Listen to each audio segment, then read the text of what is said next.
Bom dia. Saúdo a todos com graça e paz da parte de Jesus de Nazaré.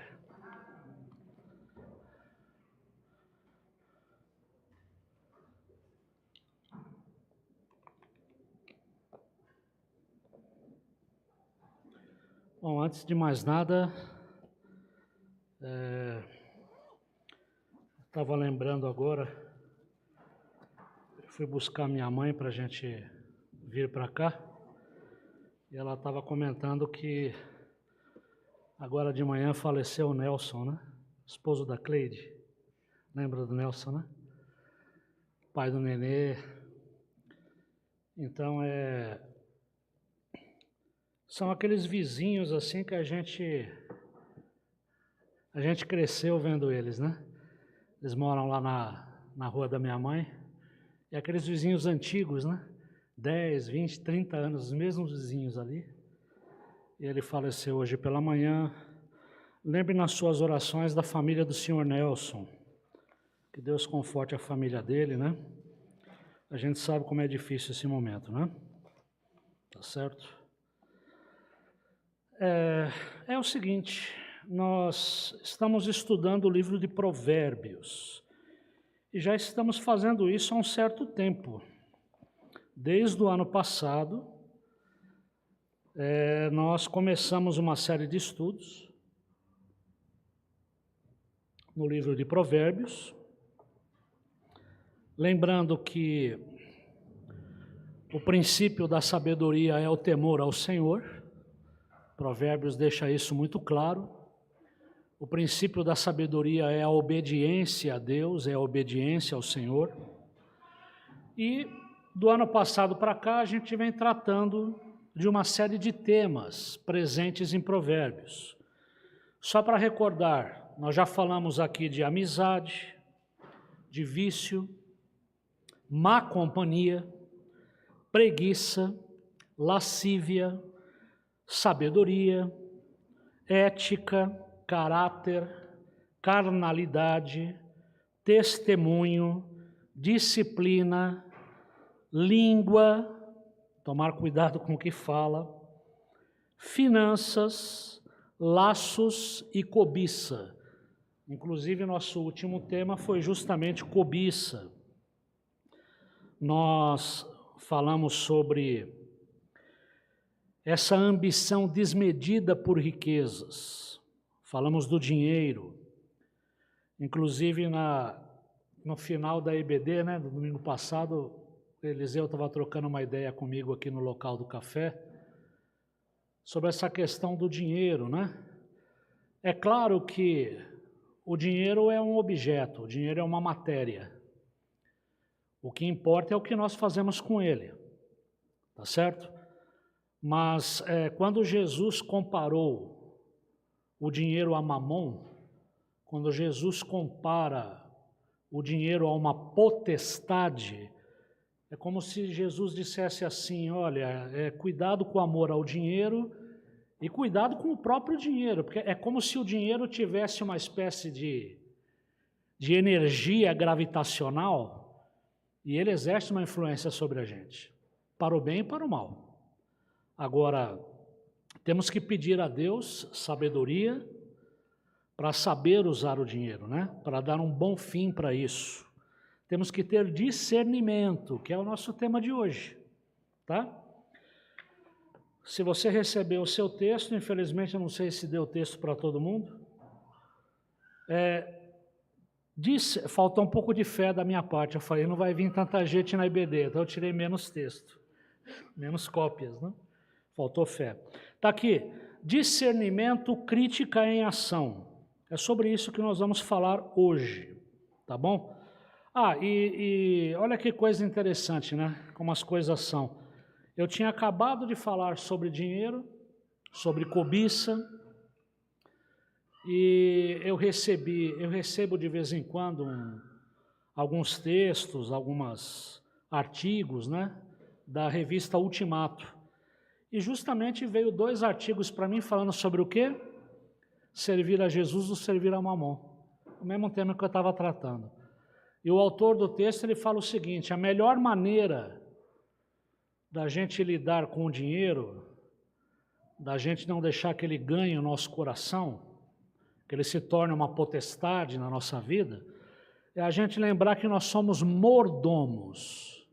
Ou seja, o dinheiro que você tem, ele não é seu, você está apenas administrando ele.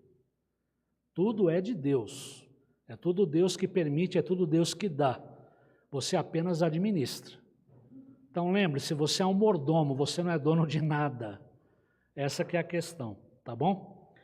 Mas já que estamos falando aqui de discernimento, o nosso versículo-chave de hoje, ele está em Provérbios, logicamente, lá no capítulo 16. É um versículo muito conhecido nosso. Provérbios 16, 1. Versículo 1. Olha o que diz aqui. Ao ser humano foi concedida a capacidade de planejar. Entretanto, é o Senhor quem dá a palavra certa. E eu vou ler o 2. Todos os caminhos do homem parecem certos aos seus olhos, mas o Senhor julga as verdadeiras motivações do coração. Então está aqui. Ao ser humano foi concedida a capacidade de planejar, entretanto é o Senhor quem dá a palavra certa. Aqui eu estou lendo aqui na minha Bíblia, que é a versão Bíblia King James, mas aqui no texto, né, do nosso estudo, está desse jeito aqui, ó. O coração do ser humano pode fazer planos, mas a resposta certa vem dos lábios do Senhor. Quer dizer, um pouquinho diferente, mas estamos falando aqui da mesma coisa, tá? Esse é o versículo-chave. O que é discernimento? Como podemos definir discernimento? Você percebeu aí a figura que eu coloquei no texto, né? Tem um sujeito aqui coçando a cabeça, precisando tomar decisões, e tem várias setas, hein? Vários caminhos aqui possíveis para serem tomados. Então, o discernimento é a faculdade de julgar as coisas de forma clara e sensata. É uma apreciação, uma análise, sagacidade, perspicácia. Então, discernimento é a faculdade de julgar as coisas de forma clara. Ou seja, você está diante de um problema, você se vê diante de uma situação e você tem essa capacidade de discernir, de julgar com clareza as coisas, para você tomar a melhor decisão, tá bom? Então vamos lá. Olha que coisa interessante o começo do nosso texto. Olha como está a introdução. Um professor de seminário evangélico trouxe para a sala de aula uma fita cassete com uma pregação. Aqui abre parênteses, o texto aqui já é um pouco antigo, né? Talvez alguns aqui não saibam o que é uma fita cassete, mas vamos lá. Eu estou brincando. Um professor... estou brincando e não estou, né? Que tem gente que não sabe o que é uma fita cassete. Um professor de seminário evangélico trouxe para a sala de aula uma fita cassete, vamos dizer um DVD, com uma pregação, a fim de que seus alunos ouvissem e avaliassem. O professor foi lá e colocou uma pregação para os alunos ouvirem. Ao terminar, perguntou-lhes: o que vocês acharam? Um respondeu: professor, fazia tempo que eu não ouvi uma pregação tão boa. Que bênção, que homem, que palavra. E assim foi a opinião de quase todos os alunos. Todo mundo falando: que pregação, hein? Aí o professor declarou: vocês acabaram de ouvir a mensagem do fundador de uma seita religiosa que nega a divindade de Jesus Cristo. Ou seja, o problema não está no que falou, mas no que o pregador não falou. Tá certo? Então, isso tem a ver com discernimento, essa capacidade de julgar, de analisar com clareza. Por aquilo que o pessoal ouviu na mensagem, todo mundo falou: que bênção de mensagem, né? Só que aí aí é importante, é uma coisa que eu sempre falo para vocês, cuidado com a fonte, vai na fonte, né? Quem falou isso aí mesmo, quem pregou? Ah, reverendo fulano de tal. Hoje em dia, para você saber quem é uma pessoa, é muito fácil. Põe no Google, né? Então, quer dizer, ele falou, então, esse cara que acabou de pregar aí, esse pregador que vocês ouviram, é o fundador de uma seita que nega a divindade de Jesus. Só que, logicamente, ele é uma pregação onde ele falou muita coisa boa, muita coisa que tem a ver com a Bíblia, mas ele não falou tudo. Se ele falasse tudo, você ia falar, opa, como é? Né? Então, cuidado, a gente tem que discernir as coisas. Essa breve ilustração confirma a necessidade que temos de discernimento. À medida que o tempo vai passando e as profecias bíblicas vão se cumprindo, ocorre também o aumento de enganadores e impostores. Verdade ou não? Está cheio de enganador e impostor, né? Aliás, está cheio de oportunista. Nós vamos falar sobre isso aqui no texto. Tem gente que fala do evangelho com razões oportunistas, né? Tá certo? Daí a necessidade de saber diferenciar entre luz e trevas, dia e noite, amargo e doce, bem e mal, verdade e mentira, certo e errado. Tá? Temos que pedir para Deus nos ajudar, nos iluminar nessa questão. Tá bom?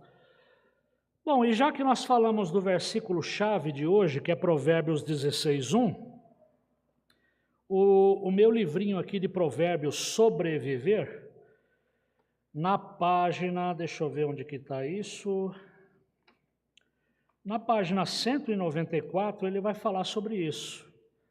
Tem uma reflexão aqui breve e interessante desse ponto.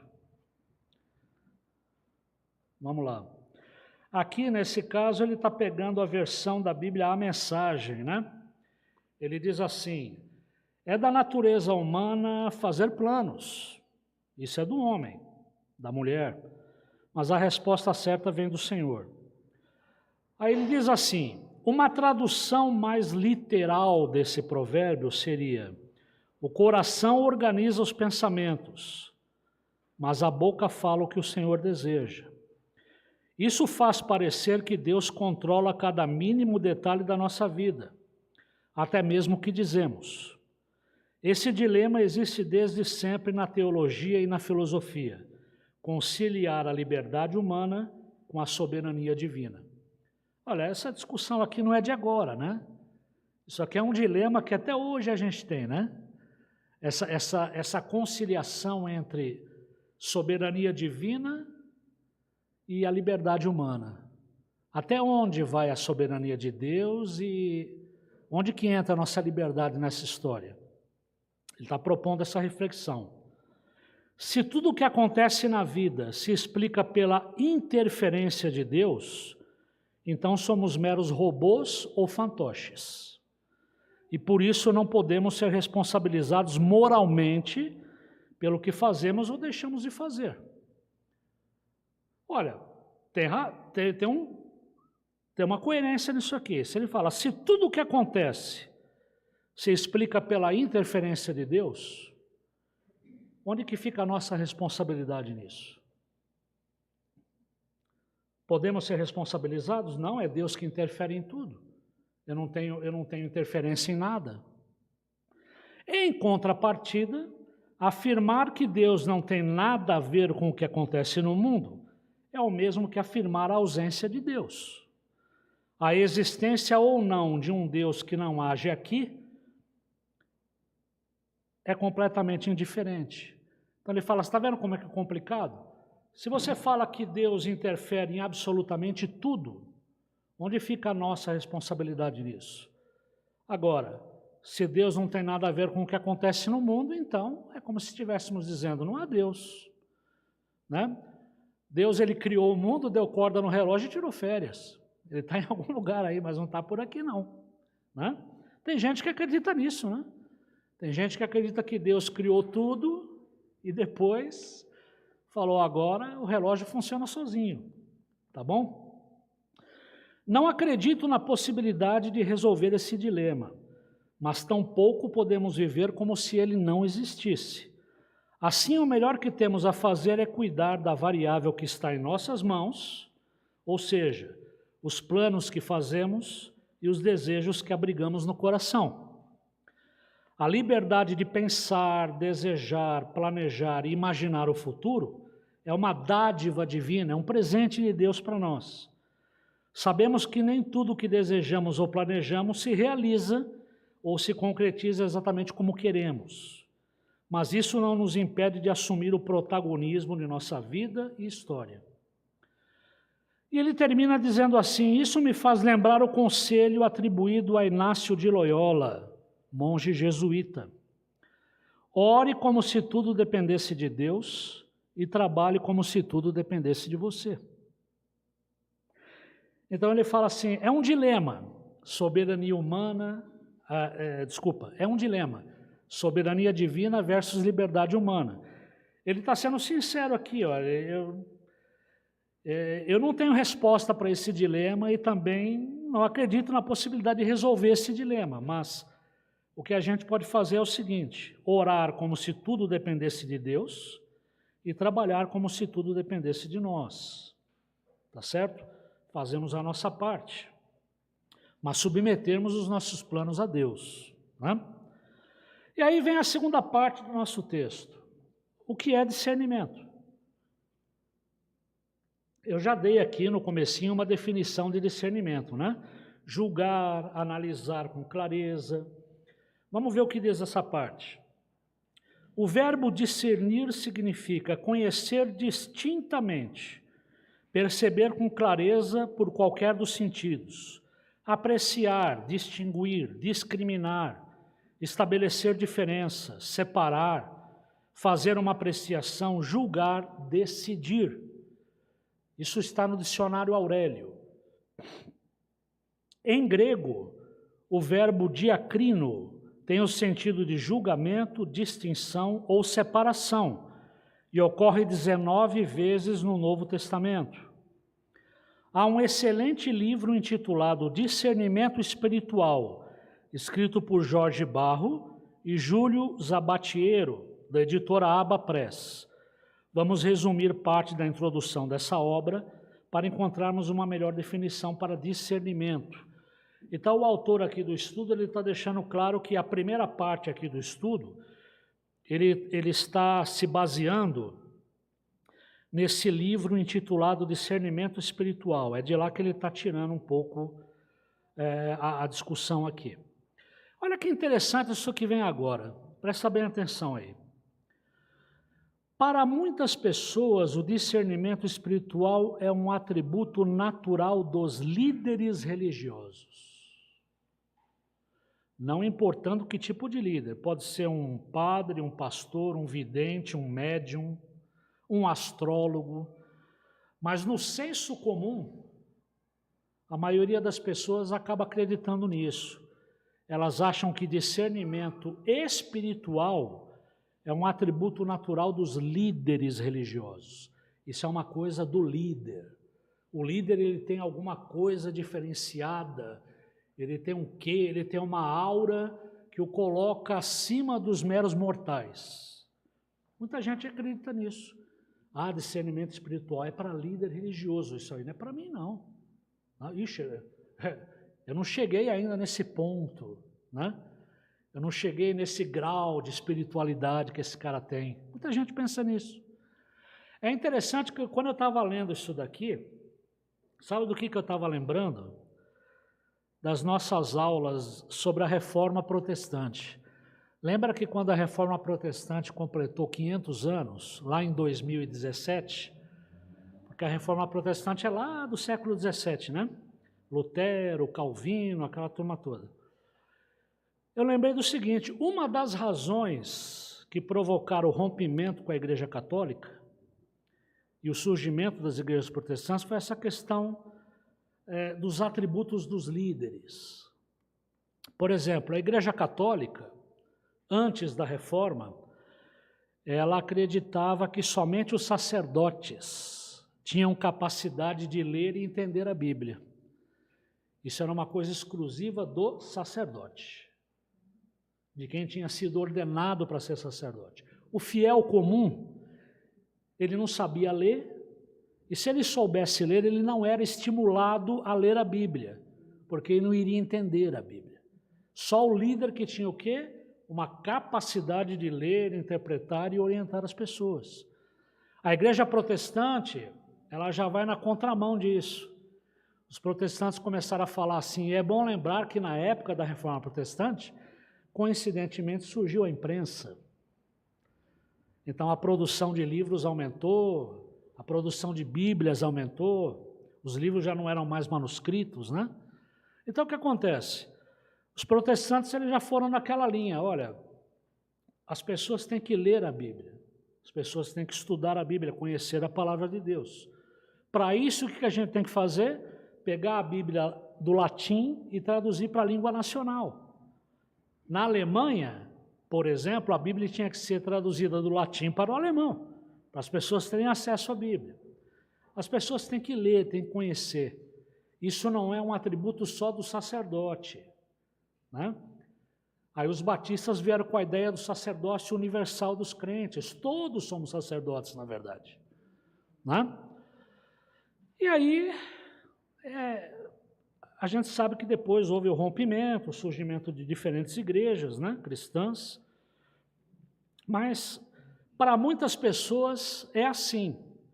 O discernimento espiritual é um atributo natural dos líderes religiosos. Eles têm esse atributo.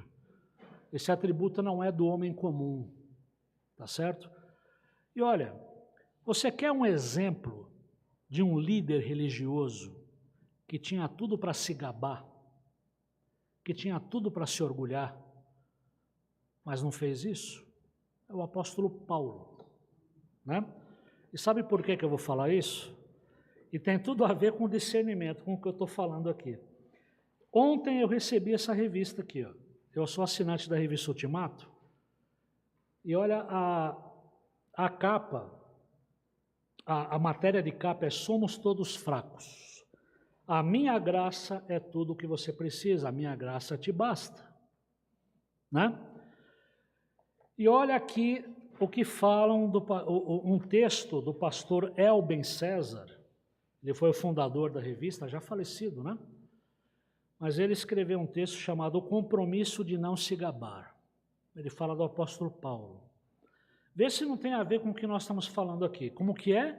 Muita gente acha que discernimento espiritual é coisa só para líder espiritual, né? Ah, eles são diferentes, eles são pessoas especiais, iluminadas, né? Bom, olha o que ele diz aqui. Precisamos dar mais atenção ao testemunho de Paulo sobre seu arrebatamento ao terceiro céu, lá pelo ano 42. Isso teria ocorrido na Síria ou na Cilícia. Paulo não deixa claro onde teria acontecido isso. O apóstolo teve o privilégio de ser levado ao mais alto céu, ao paraíso, em seu próprio corpo ou não, onde ouviu palavras inefáveis, coisas indizíveis, cuja divulgação é impossível ao ser humano. Lembra dessa passagem?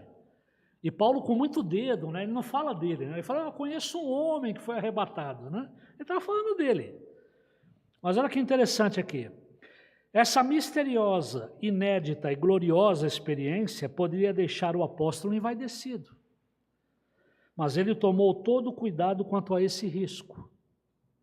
Embora pudesse gloriar-se daquele privilégio, porque realmente aconteceu, Paulo preferiu abster-se de tal coisa. 2 Coríntios 12:6, evito gloriar-me, para que ninguém faça de mim uma ideia superior àquilo que vem em mim, ou ouve de mim. Paulo falou, se eu começar a me gloriar muito, e começar a divulgar isso aos quatro ventos, daqui a pouco todo mundo vai começar a me considerar um santo. E eu mesmo vou me achar o cara, eu vou me achar a última Coca-Cola do deserto. Né? E eu não quero isso. Então está aqui, Paulo gastou, olha só, 14 anos para contar a história do arrebatamento. Ele levou 14 anos para falar alguma coisa dessa experiência que ele teve. ele só refere-se a ela uma única vez, assim mesmo forçado por circunstâncias especiais. Como assim circunstâncias especiais? Paulo, ele só vai falar dessa experiência uma vez só, e ele acabou sendo impelido pelas circunstâncias. As circunstâncias eram o seguinte, lá na cidade de Corinto, essa comunidade de Corinto era uma comunidade muito abençoada em todos os sentidos, né? Eles estavam colocando em dúvida a sua autoridade apostólica, né? Aliás, muita gente hoje colocaria em dúvida a autoridade apostólica de Paulo, né? Mas espera aí, Paulo, apóstolo, o cara vive apanhando, é chicotada para lá, chicotada para cá, toda hora puxando cadeia, né? Eu acho que esse cara, ele não é... Acho que Deus não está com ele não, senão ele seria mais próspero, né? Paulo já teria montado uma fábrica de tendas, aberto filiais, né? Ele não era fazedor de tendas? Então está aqui, ó. Para contrabalançar o mal causado pelos superapóstolos de Corinto. Então lá em Corinto o pessoal estava questionando a autoridade apostólica dele e tinham lá em Corinto outros apóstolos, né? Superapóstolos, né? Que estavam ali se gabando justamente, tá? O testemunho que o apóstolo dá dessa remota experiência pessoal é impressionantemente breve.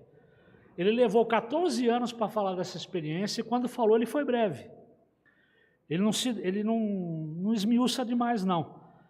Ele resume toda a grandeza das revelações ou todas as maravilhas que experimentou em 123 palavras. Para vocês terem uma ideia, ele gastou mais palavra para falar sobre o testemunho da conversão dele, do que para falar sobre essa experiência de arrebatamento ao terceiro céu. E aqui, o apóstolo não tem coragem de usar a primeira pessoa do singular em sua narrativa. Ele simplesmente diz, conheço um cristão que há 14 anos foi levado de repente até o mais alto céu. Tá? Com esse homem de Cristo, Paulo usa 78 palavras, mais da metade da história, os 4 primeiros versículos. Então o apóstolo explica que o tal homem é ele mesmo. Você nota isso no final, ele fala, de tal coisa me gloriarei. Consigo mesmo, Paulo usa apenas 45 palavras, ou seja, menos da metade da história. Então, para terminar, ele diz aqui o seguinte, além de toda essa descrição, o apóstolo sente-se bem em contar outro segredo, até então oculto. Opa, é aqui que a coisa fica interessante. E fica interessante para nós, né? Discípulos de Jesus. Porque primeiro ele fala, depois de 14 anos dessa experiência, e vamos falar aqui entre nós, né? Vamos combinar, né? O cara foi arrebatado ao terceiro céu, ao paraíso, viu coisas que ele nem podia dizer. Já imaginou que experiência foi essa que esse homem teve? Mas aí ele, de uma forma breve, impressionantemente breve, ele fala sobre isso, e aí ele se abre sobre um outro problema. Olha que interessante. Ele vai encontrar um outro segredo, que até então ele não tinha comentado com ninguém. O primeiro segredo é o arrebatamento, o segundo, o espinho na carne. O espinho na carne. Se a curta e gloriosa visita ao paraíso poderia levá-lo à condição de estrela de primeira grandeza, a presença constante e incômoda do espinho na carne levou-o à condição de satélite, aquele corpo celeste que não tem luz própria. De estrela ele foi para satélite, né? Tá certo? Embora o espinho na carne fosse um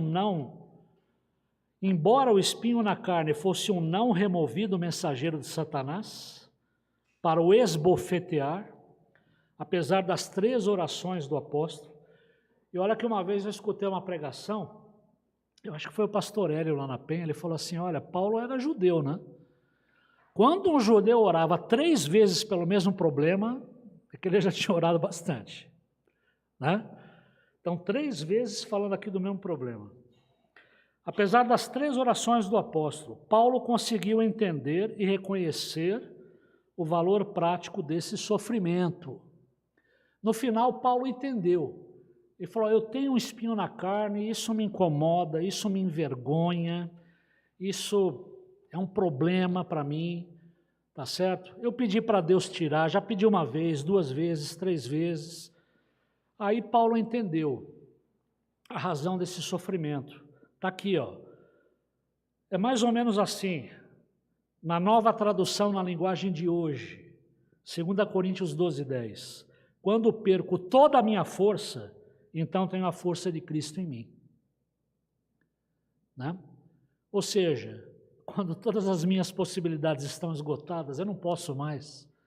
Né? É a força de Cristo que vai fazer a diferença em mim. A minha graça te basta. Tá? Então está aqui, ó, Deus quer nos abençoar e nos fazer bem-sucedidos, mas isso só acontecerá se soubermos lidar com a bênção e com o sucesso, o que nos levará a assumir o compromisso de não nos gabarmos. Então a palavra aqui, e tem a ver com discernimento, é essa: cuidado. Se tudo está indo bem, se tudo está caminhando legal, se a bênção está batendo na sua porta, glória a Deus, agradeça a Deus por isso, mas cuidado, não fique se gabando, não fique se achando. Né? Lembre que você também, como todos nós aqui, cada um tem o seu espinho na carne. Você sabe qual é o seu espinho, eu sei qual é o meu. Você que está assistindo aí no YouTube sabe qual é o seu. Todos temos um espinho na carne. Mas há virtude na fraqueza. Há virtude na fraqueza, ou seja, a minha graça te basta. Fraqueza aqui seria, no caso, o quê? Quando eu falo há virtude na fraqueza. Quando a gente está fraco, quando as nossas forças não são suficientes, a gente depende mais de Deus. É a dependência de Deus. Essa é a virtude da fraqueza. Amém? Vamos ver aqui então, para terminar essa parte, que hoje nós temos ceia. Está aqui. A cultura brasileira aceita e assimila muito bem esta dependência do fiel em relação ao líder espiritual. Lembrando que na cultura brasileira, a nossa cultura ela é muito sincrética, né? Você tem às vezes uma mistura de diferentes religiões ali no caldeirão, né? Mas a cultura brasileira, particularmente, ela aceita muito essa ideia, né? Que o fiel depende do líder espiritual, tá certo? Por causa disso, muitas vezes nos deixamos enganar por lobos vestidos com peles de cordeiro, até mesmo dentro da igreja do Senhor Jesus Cristo, até no nosso meio. Somos muito crédulos com o que não merece tanta credibilidade. Cremos em coisas de que deveríamos duvidar e duvidamos de coisas em que deveríamos crer. Tá certo? Ou, como disse alguém, colocamos um ponto de interrogação onde Deus já colocou um ponto final e vice-versa. Tá? Então, é para a gente pensar um pouco aqui, tá? A cultura brasileira aceita e assimila muito bem essa dependência do fiel em relação ao líder espiritual. É claro que o líder espiritual, ele exerce uma liderança, ele foi chamado para essa liderança e a gente deve respeito, né? Mas a gente não pode ficar aí idolatrando o líder, né? Tá certo? Como se o líder fosse um semideus, né? E tem muita gente que é assim, tem muita gente que no nosso meio age assim, né? Quer um exemplo? Quando você ouve alguém dizendo assim, eu vou na igreja tal, mas eu tenho que ir no horário que tal, o apóstolo tal, porque a oração dele é forte. A oração dele é melhor do que as outras orações, tem mais poder, né? Se ele orar, aí sacode o templo, né? Tá certo? Aí você começa a idolatrar o líder, né? Ele tem uma coisa especial. A minha oração não passa do teto, mas a dele vai até o terceiro céu. É um negócio meio complicado. Bom, tranquilo até aqui, gente? Beleza? Segunda parte, vamos só começar essa parte aqui. Ele diz aqui o seguinte: o que não é discernimento espiritual? Opa, ele deu definição de discernimento, ele começou a falar sobre discernimento espiritual, tá certo? E agora ele vai por outro caminho, ele vai dizer assim: ah, legal, vamos estudar discernimento espiritual, começando pelo seguinte: o que não é discernimento espiritual? Primeiro ele vai falar o que não é. Discernimento espiritual não é adivinhação. Olha a perguntinha aí. Por que discernimento espiritual não é adivinhação? Porque adivinhação tem a ver com ilusões, magia, astrologia e tudo que se pareça com isso. Tá? Discernir não é adivinhar o futuro. Não é acertar previsões sobre a vida e a morte. Previsões sobre a vida e a morte. Quem sabe disso? Tem gente que às vezes faz... isso acontece muito no final do ano, né? Você liga a televisão, tá lá, o pessoal jogando búzio, jogando carta. Quem vai morrer, quem vai ganhar a eleição, quem vai ganhar o Campeonato Brasileiro. Isso aí não precisa nem saber, né? Isso é evidente. Só se adivinha para saber. Mas vamos lá. Eu tentei me controlar, mas não consegui. Exatamente. Aí vamos lá. Ah, quem vai ganhar o campeonato, né? Quantos aviões vão cair esse ano? O pessoal fala, vai cair um avião, vai morrer... Avião cai todo ano, né?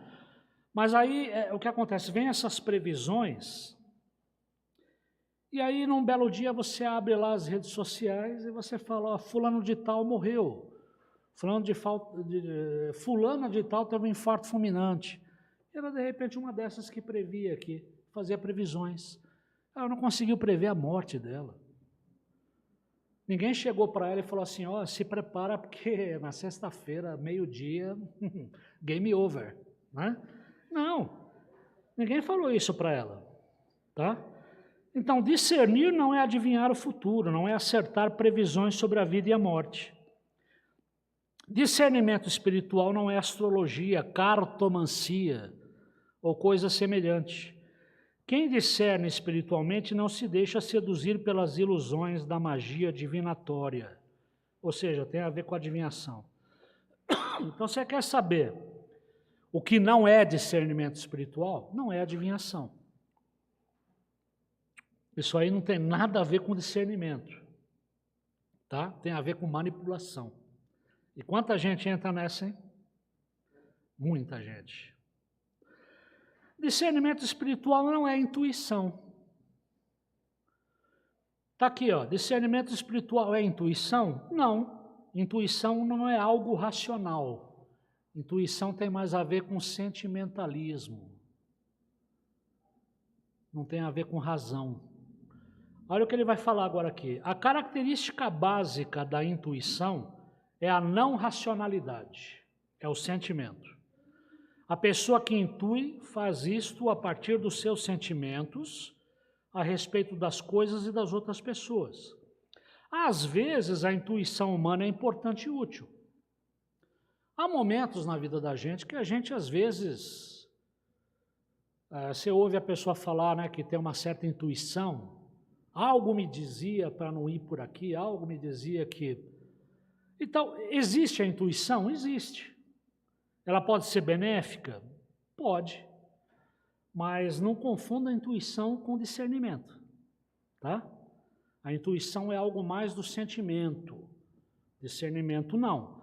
Discernimento é crítica em ação, senso crítico, tá? Então está aqui, apesar da intuição ser importante e útil muitas vezes, ela não substitui nem se compara ao discernimento espiritual. Muitas pessoas confundem a intuição com a voz do Espírito Santo. Cuidado, é preciso discernir as vozes em nosso interior. Cuidado, irmão. Se você não estiver buscando a Deus em oração, se você não estiver buscando a palavra de Deus, de repente você pode escutar uma voz que não é do Espírito Santo. É uma voz intrusa, né, que está soprando alguma coisa aí. Cuidado com isso, tá? Vamos terminar só essa parte? Discernimento espiritual não é oportunismo. Aqui pegou, hein? Olha o que ele diz aqui. Discernimento espiritual é oportunismo? Para muita gente, sim. Mas ele fala, também não. Oportunismo é o aproveitamento das circunstâncias para se obter vantagens dela.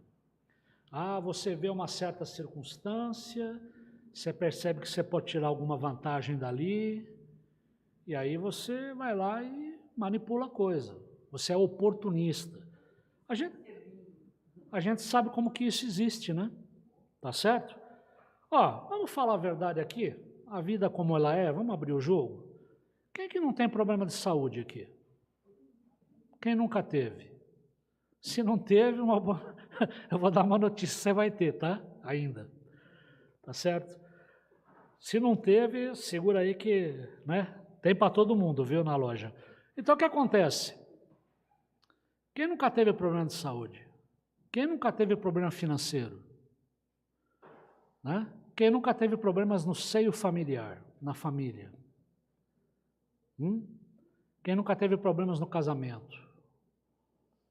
Isso acontece, tá certo? Isso é da vida. Agora, logicamente que existem líderes inescrupulosos que se aproveitam dessas fragilidades e ele vai na fragilidade, né? E normalmente ele vai na fragilidade por quê? Para ganhar algum em cima. Dinheiro, ó o mamão aí, né? E isso basta você ligar a televisão que você vê todos os dias, né?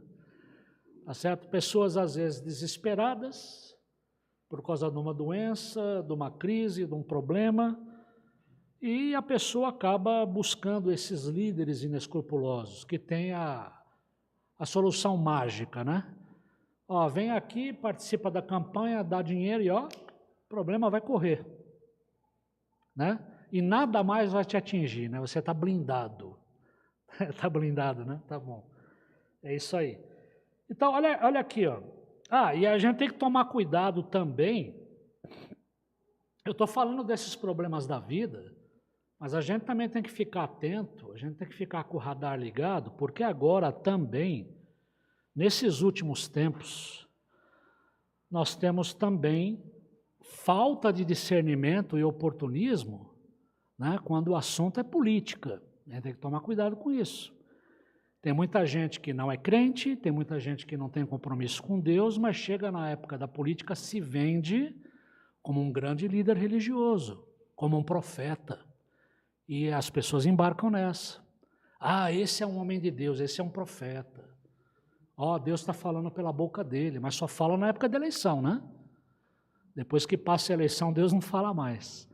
Então, cuidado, principalmente no nosso meio, né? Muito oportunismo nessa área também, né?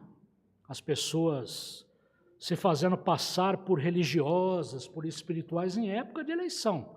Mas não é nada disso não, tá? Isso já é um problema velho, mas agora parece que a coisa está mais escandalosa, né? Mais aberta. Tá bom? Então vamos lá. Há aqueles que aproveitam as circunstâncias mais delicadas da vida das pessoas para lucrarem com isso. Um oportunista sabe criar ambientes propícios para a manifestação de sentimentos e crenças profundos, a fim de manipular as pessoas em seu próprio benefício. O discernimento espiritual, todavia, não é oportunista, não visa ao lucro nem à satisfação pessoal. Tá? O discernimento espiritual não é oportunista, ele não visa o lucro. Quando você vê que tem alguma coisa visando lucro, corre que não é por aí, tá bom? E aí tem uma segunda parte aqui que ele vai falar o que é discernimento espiritual. Ele falou primeiro o que não era, né? Aí ele fala o que é discernimento espiritual.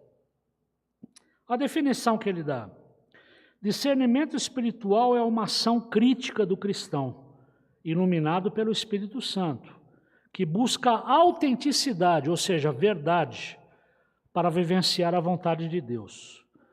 Vamos esmiuçar esta definição de discernimento espiritual e aí ele vai começar a esmiuçar essa parte do que seria discernimento espiritual, tá?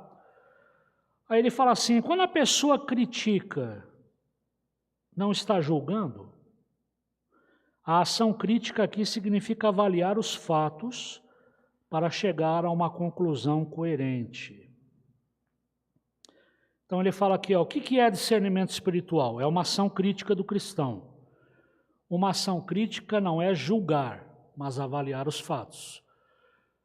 Eu vou parando por aqui, depois a gente vai retomar essa parte sobre o discernimento espiritual, que é uma ação crítica do cristão, e a gente tem que tomar muito cuidado com essa questão do julgamento. A ação crítica própria do discernimento não é julgar, é avaliar os fatos. Uma coisa é você avaliar um determinado fato para discernir o que é certo e o que é errado. A gente não pode se isentar dessa responsabilidade. Agora, outra coisa é você não só avaliar, mas emitir julgamento. Emitir julgamento sobre outra pessoa, né? Jogar sal nas feridas que já estão feridas, entendeu? A gente vai falar sobre isso, julgar versus avaliar os fatos com clareza e com amor. Se a gente perder de vista o amor, a gente perdeu de vista tudo, tá certo? É isso. E ó, eu queria só deixar uma sugestão aqui para vocês. Vocês sabem que ontem eu estava trocando de canal lá na televisão e eu me deparei com um filme, só que o filme já estava começado, né? E eu gostei da parte que eu vi. Eu falei assim, pô, eu preciso ver esse filme, né? Aí eu procurei depois num aplicativo que eu tenho, encontrei o filme lá e assistimos o filme ontem.